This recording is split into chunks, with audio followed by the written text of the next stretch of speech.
What's up, everybody? Today, we're going to be talking about something that every investor is going to have to think about at one point or another, and that is, when do we sell a stock? Why do we sell a stock? What should we think about when we're trying to decide, should we trim this position? Should we sell out of it entirely? It might be a bit less fun of a topic than talking about all the stocks we're buying in any moment or what we're bullish on, but it is certainly just as important. And this week, I did sell two positions, not entirely, but I trimmed them. One of them I trimmed significantly.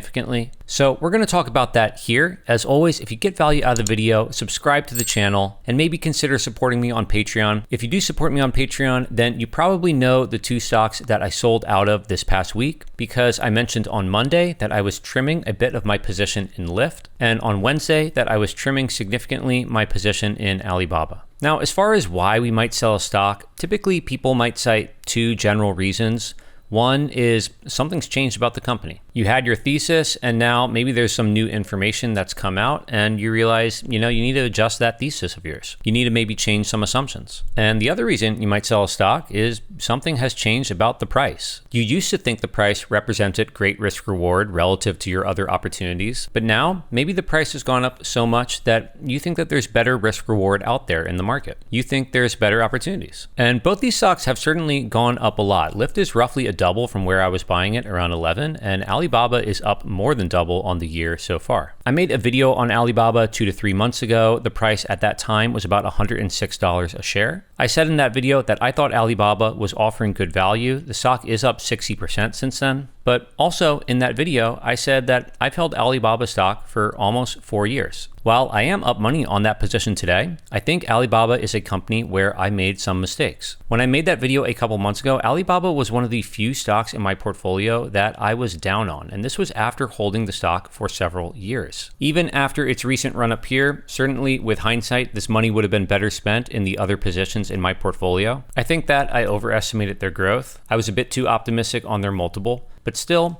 the only thing we get to decide in the moment is what do we want to do going forward. We can't go back in time and invest in something else. We just get to decide, do we like the risk reward here today? Do we want to hold this position? Do we want to deploy the capital somewhere else? And a couple months ago when it was at 106, I said, I'm happy to keep holding here. Yeah, I'm down on my position, but I think it offers good value still. Today, or on Wednesday, when I made this decision to significantly trim my holding, the stock was trading at about $177 a share. And if I update my sheet here, you'll see that once this data loads, my current assumptions that I'm putting in here are not assuming a great return on our investment for Alibaba stock today. Now, I will also say, I think my assumptions have swung too pessimistic. I used to be overestimating their growth, overestimating their multiple, but now, especially after the recent quarters, seeing the growth in their cloud segment, seeing the growth in international commerce, I think that these numbers are rather low that I have here. I think my bull case might actually end up being more realistic for a baseline view of the future of this company. Growth reaccelerating, driven by cloud, international commerce, margins expanding a bit. They're pretty much improving profitability across their segments. And I gave them a 20 times multiple, which, while I think it's fair for the strength of the company, they are, of course, in China. There's significant country risk here. I think that this is perhaps a bit optimistic. And in this scenario, you're getting 16% annualized return, so roughly a double over 5 years.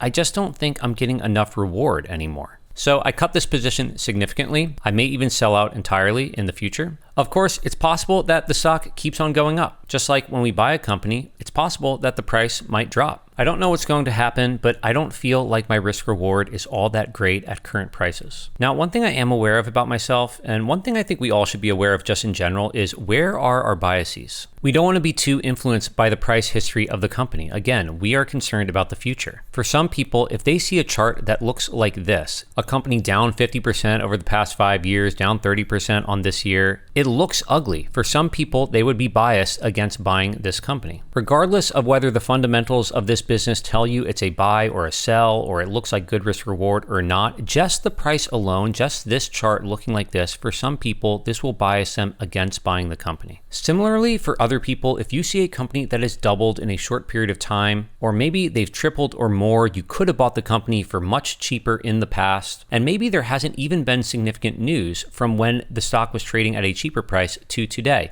If some people see a chart like this, that will bias them against buying this company, or if they already own the company, that will bias them towards selling. I know that for me, I fall in that second group. I have this bias. When a stock has had a significant up move in a short period of time, yes, I feel a bias towards selling, and I want to be aware of this bias. To be clear, I'm not saying that this is a good thing. It's just the way that my brain works. We're all wired in different ways. It's important to acknowledge the biases we come to the table with. Knowing they're there helps you overcome them. When we make investing decisions, we want to do it with as clear of a head as possible. So just as when I'm buying a company, I want to make sure that I'm not being too overly optimistic, that I don't let my bullish views on the company not let me see what the bear case is, what my downside truly is on a stock. Similarly, when I'm selling a company, I want to make sure that, that bias that I know I have somewhere in my head to sell a stock that has gone up a lot, I want to make sure that I'm not being overly pessimistic on my bull case. And I think even if I take a more bullish view of this company, if I assume that revenue growth is going to accelerate a bit more, and I assume that margins are going to continue to expand, maybe back to that 17% level that this company used to have, yes, of course, I'm now getting a better return. I can obviously up the numbers in my base case too. I think these numbers actually are possibly a little low. But at the end of the day, I just don't think I'm getting enough reward here relative to the other opportunities I have at my disposal. Also, as far as managing risk in my portfolio, I don't want my exposure to China to be too large. If you follow the channel, you probably know I have a significant holding in JD.com. I think they're still looking very cheap. I would call this stock deep value. For essentially the same country risk as Alibaba, I think we are offered much better expected returns here. It's just my opinion. Of course, nothing here is advice to buy or sell any particular stock. Just telling you what I'm doing with my money. And as of today, I don't really have a large holding in Alibaba anymore. And also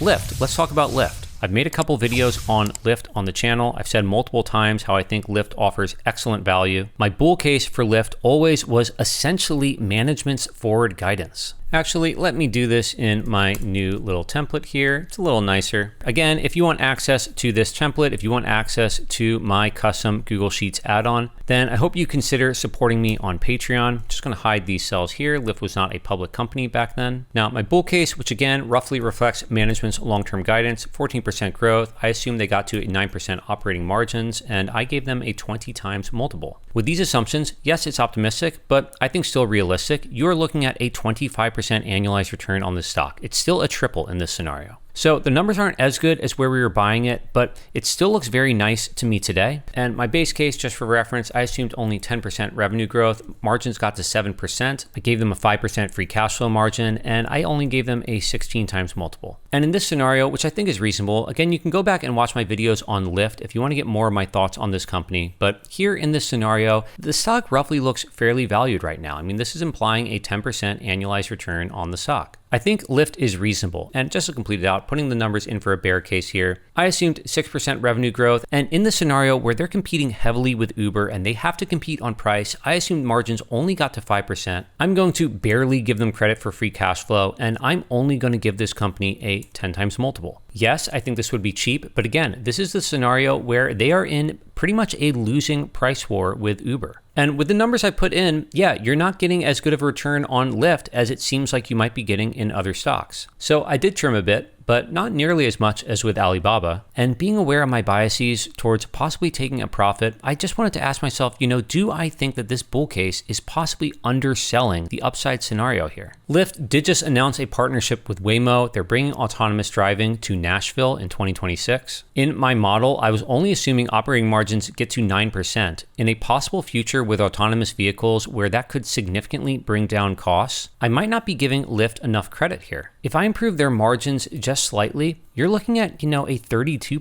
annualized return here. This is basically a quadruple over 5 years. Of course, I will be following this company closely. I'm sure we'll talk about it here on this channel when they release their next quarter's earnings. Now, as far as what I'm doing with the money that I got from these sales, I did enter a new position. I will talk about it here on the channel in my next video. So if you got value, subscribe to the channel. As always, if you agree or disagree with anything I said, leave that down in the comments below. And I hope to see you all in another video.